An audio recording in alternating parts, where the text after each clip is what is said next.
Gettysburg Address by Abraham Lincoln, November 19,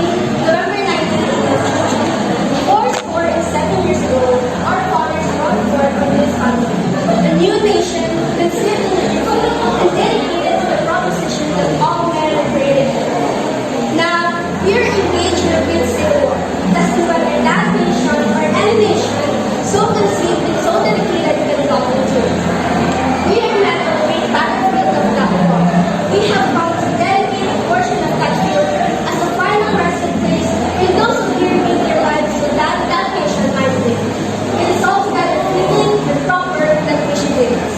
But in a larger sense, we cannot dedicate, we cannot consecrate, we cannot follow